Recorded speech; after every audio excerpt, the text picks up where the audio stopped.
Have your classes become dry and unengaging? Do you feel like you're becoming just as bored as your students? Are you concerned that your students are spending more time daydreaming about the adventures of your desk chair instead of listening to your lectures? Then maybe you want to try gamification to drive engagement.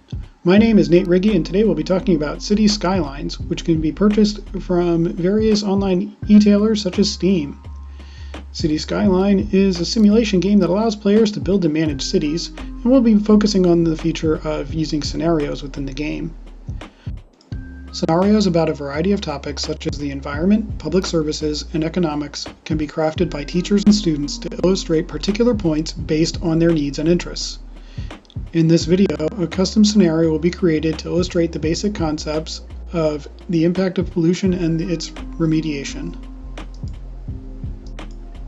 As shown so far, the Scenario Planner offers a wide variety of options to set the custom difficulty levels and various conditions for your scenario.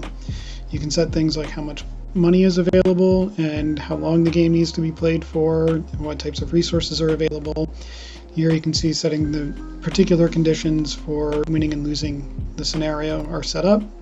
And now we will save it and switch over to actually playing the scenario. We have to see some of the existing scenarios already there, the results of our customization, and now we're loading it up. Now that we're in the game, we have access to a number of different policies that we can set regarding different city services, taxation, planning, things along those lines, which can help get your students thinking about how these things might work in real life, and they can actually play with them here and see how they impact the Sims, which are the people that are living in the virtual world here. So using those options, you can do quite a lot of tweaking to the game. And then if you open up the information menu here, you can see where the pollution is spread out, and you can see the different type of zoning that is here. The yellow orangish color is industrial. We have green for residential and blue for commercial. And you can see the water outlet there. The sewage outlet really is polluting the lake, and the water is actually getting sucked up to be brought in for drinking water at the other end of the system. Here we're checking the status of how we're doing within the scenario, checking our progress to see if we're winning or losing yet. Of course, we haven't even really hit play yet, so we're kind of getting through that right now, taking out some of this old polluting infrastructure to make way for cleaner options, such as the solar farm there, the updraft tower.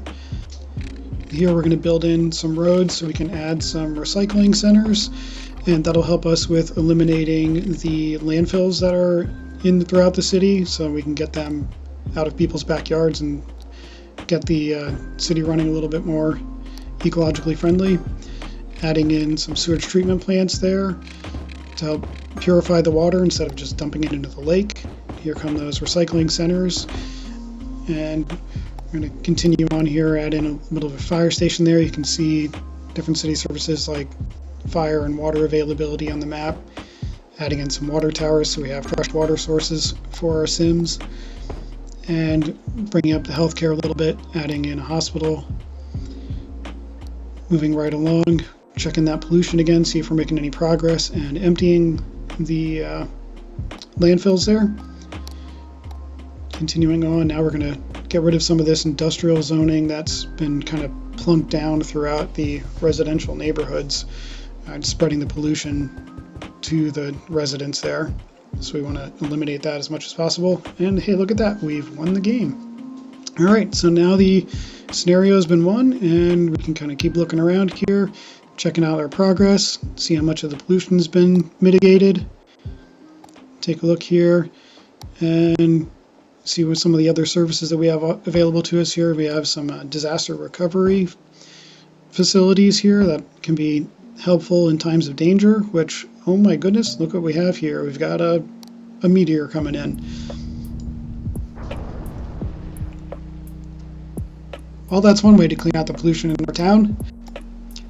As the first responders come out, I want to take a moment to thank you for your time, and I hope that you and your students enjoy City Skylines. If you need any further inspiration, please feel free to check out City Planner Plays and other YouTube creators. Enjoy the rest of your day.